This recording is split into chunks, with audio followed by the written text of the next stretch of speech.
Welcome back, Honors! Oh, where is he? Oh, I'm down here today. Alright, anyway, so I just put myself down here a little bit because I think the way that I organize the points on this PowerPoint are actually like more towards the top, alright? So I'm trying to freak you out a little bit. I'm coming at you from underneath. Alright, anyway, now, so we left off today talking about Cyrus the Great and the Persian Empire, right? We were talking about, and I was really impressed with like how much stuff you guys knew already. That's awesome. I totally compliment your previous history teachers. Very good stuff, right? So we were talking about Cyrus the Great.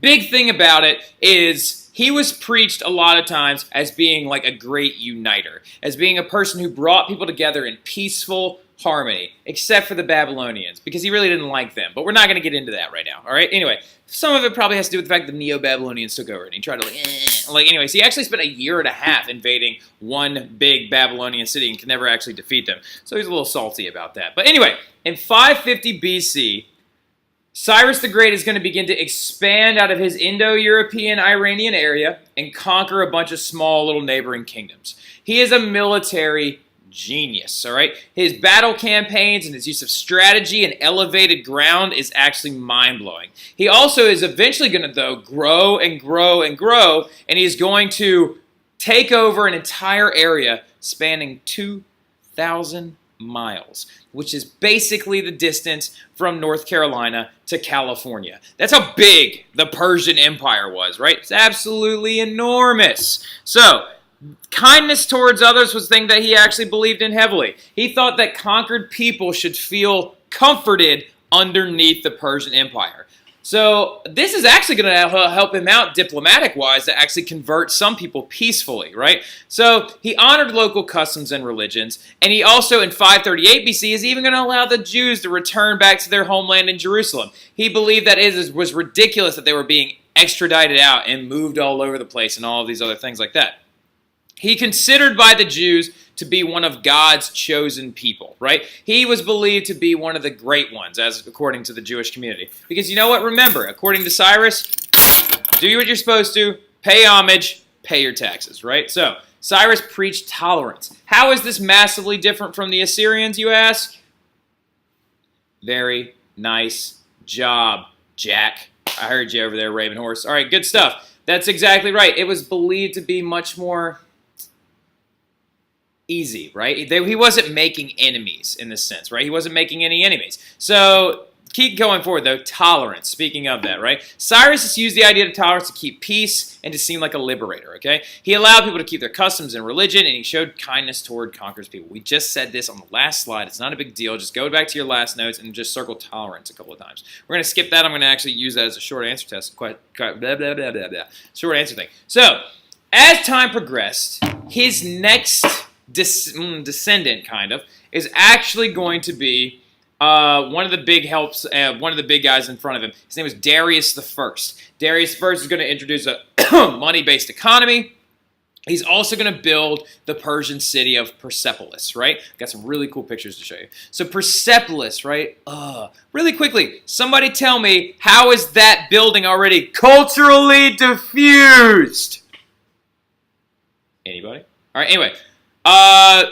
Good job, Olivia. I like what you said, right? The Egyptian-style pieces down here towards the bottom end. I think I heard somebody else. Good job, Lucy. That's right. The use of pillars and columns and support beams, much more likely probably from the Greeks or somebody else. So, a lot of blending of different architectural features, right? So, in 518 BC, the building of the capital of Persepolis in Iran is actually going to be able to begin to be created. Now, this says constructed by King Darius, son of Cyrus. It's not the son of Cyrus. Like I said, I don't like this presentation very much. I stole it off the internet, and I gotta get some little addendums. So, if I see the fact that you wrote son of Cyrus down in your notes, then I'm going to know that you muted me, and that's not very nice, all right? So don't say son of Cyrus, say ruler following Cyrus, all right? He utilized the influences of different areas and also materials from all over his empire, which included Egyptian, Mesopotamian, and Greek architectural forms. You can also see the Mesopotamian influence in just the square edges of everything. It looks a lot like what again? What's the big Mesopotamian prayer temple called? One of you better... No, good job, Bauer. That's right. The ziggurats, right? It actually shows a lot of influence from there as well. So, continuing on with Persepolis, though, Darius was followed later on by his son, Xerxes, okay? And Xerxes is going to have this amazing, humongous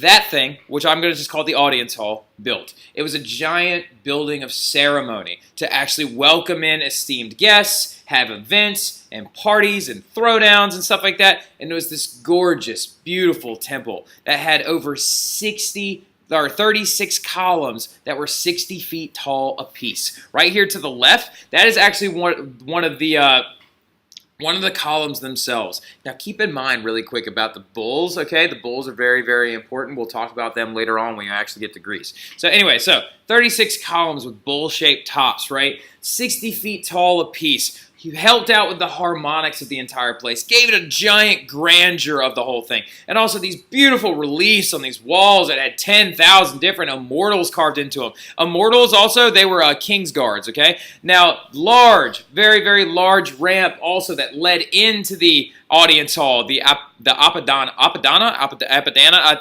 I've always really struggled with pronunciation. We're just going to say Apadana for right now. That actually had this huge ramp that led into the Apadana audience hall where chariots could ride up to give formal tribute to the Persian Empire. So really, really beautiful place. And unfortunately, we don't have a lot of it left anymore, which stinks. But I'm going to show you what we believe it looked like, okay? So these are the 10,000 immortals that were believed to guard the king. It was a big relief sculpture on all the wall. Every one of them's a little bit different, and it reminds me a lot of the terracotta soldiers, right, from the Chinese emperor's tomb, okay? So very, very similar to that. They're all like a little bit different, not exactly the same person to person. So this is what we believe the Apadana actually looked like when it was fully constructed, right? So you can see all of the really, really big 60-foot tall columns with the bowl-shaped tops and just how gorgeous of a building it was, right? And so this is actually one of the other fronts of the Apadana that actually shows a lion hunting a bull himself. It's a very, very cool relief sculpture. That's the immortals again on accident. Also, another big thing that was going to be ushered in by Cyrus the Great and Darius as well is the idea of Zoroastrianism. If I asked you beforehand, it's called Zoroastrianism. If I asked you beforehand, what do you think the religious structure of Persia was like? Of course, you're going to immediately say, oh, well, they're probably polytheistic, right? You have to understand, not necessarily, all right? So Zoroastrianism is actually a Persian religion. It's monotheist, right? They believe that God is like one person that can have a good side and a bad side, right? So the good version of him is called Ahura Mazda, and the bad version of him is called Ahriman, all right? Anyway, now, is any like this sounding familiar? We'll relate it a little bit tomorrow in class, right? He believed in the ideas of Zoroastrianism, the good went to heaven and the bad went to hell, right? Maybe possibly some of the constructions of some of the Christian methodologies that might actually come from early Persian influences for all we know, right? So, how did Cyrus and Darius, though, keep control of these areas in this big giant empire? They broke it down into provinces. Much like the what system from over in Egypt? Good job, Nick. That is exactly right. I also heard Elena over there. That's exactly right. Just like the gnome system, okay? So then he's going to appoint different people to govern these other small provinces so they can actually report back to the emperor and do his bidding for him. And they're called satraps, right? Satraps were royal governors. And this is actually a relief sculpture of the satrap as well, of these different local townspeople reporting back to him so he can then report back to the emperor of the empire itself. The great thing about it is also they employed royal spies that spied on citizens for them and on governors to actually make sure they were doing the right thing and not stealing or ushering in a revolt, okay? So the Persians preached tolerance, but were they willing to suppress a rebellion if they needed to? Of course they were, right? How are you going to be able to, keep, strength of it, right? Machiavelli says it's better to be feared than loved, but remember, he ought not be hated, right? So anyway, so the royal road is also going to be constructed, which gave Persia a lot of really big power. These were like early versions of almost like the Silk Road, right? So it's 1677 miles long with 111 different relay stations. The relay stations are honestly kind of like rest stops of what you would think of, right? Relay stations are actually small roads that branched off the royal road, and they actually had rest areas and fresh horses if you actually needed to jump on and then keep going. The entire royal road could be traveled in about a week by a horseman, and caravans, though, took about a month, okay? So this is how they're going to bring in all, Persia will become, due to this royal road, very important, circle it a couple of times, due to the royal road, Persia is going to blossom forward into this empire that has the best items the world had ever seen. Silk from China, marble from Greece, limestone and like onyx figures from Egypt and just all the food from all over the world. Cultural diffusion from everywhere, right? So that right there is the Persian Empire in about 500 BC. And do you see the black line that actually runs right through there? That's the Royal Road, okay? So you see it right there? That's the first version of the Royal Road, and this is after they began to extend the Royal Road. Like I said, it's a very intricate trade network that is going to run all the way through the empire, just about. So we started talking about this guy briefly. We're talking about Darius. Now, Darius is going to be the king that follows Cyrus the Great, all right? Well, much later anyway. Darius actually...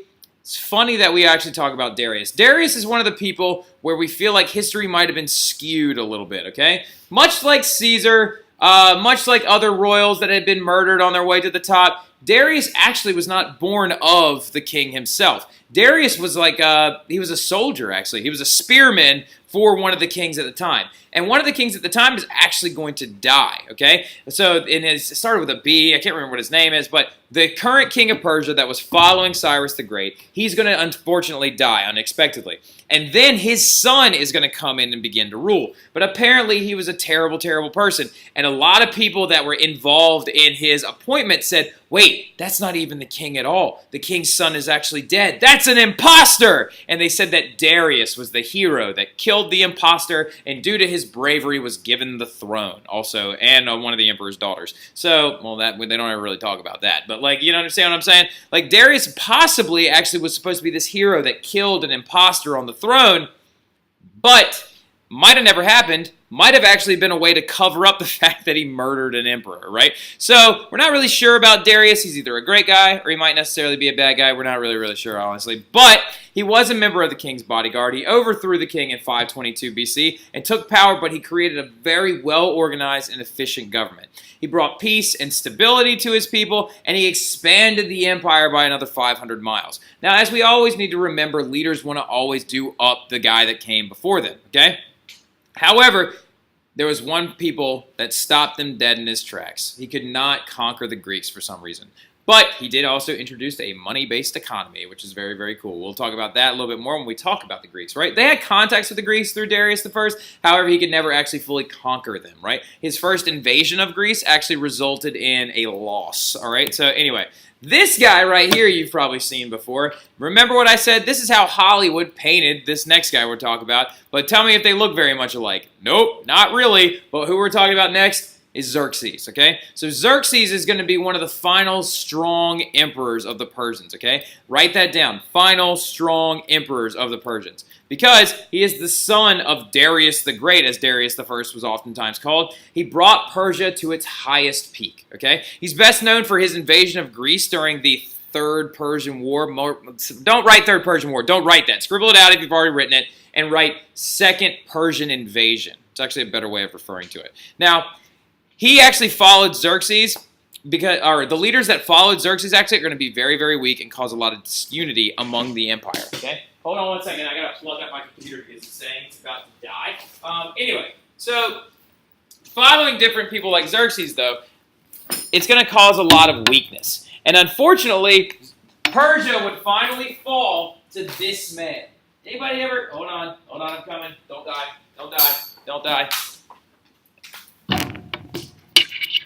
There we go. So the Persians wouldn't actually fall until they met this Greek later on during the Hellenistic period. This guy is a Macedonian king. He goes by the name of Alexander the Great, all right? He actually was more along the lines of Alexander the Third at this time. He wasn't that great yet because he hadn't conquered Persia yet. So he's a Greek king that laid the final death blow to the Persian Empire and conquered it completely. Now, of course, there are going to be other versions of Persia that pop back up again later on, but they're never going to be quite like the empire started by Cyrus, okay? So we're going to talk about Greece later on. We're going to talk about Macedonia later on. But in November of 333, Alexander the Great and his trusted generals destroyed Darius III and actually conquered the Persian Empire. So this is the expansion of his empire. That is all we have to talk about this evening. We'll get more into some other stuff tomorrow, but tomorrow you're going to get a study guide. Friday we're going to play a review game. Tuesday will be your first test, okay? So I've really enjoyed this so far with you guys. You guys are killing it. You're a great honors group. Like I said, we got to get down to business, though. So come in tomorrow, ready to get some stuff done. All right? I will see y'all tomorrow, Camden Catholic. Or excuse me. I'll see you tomorrow, Honors. Hope you all have a great rest of your evening.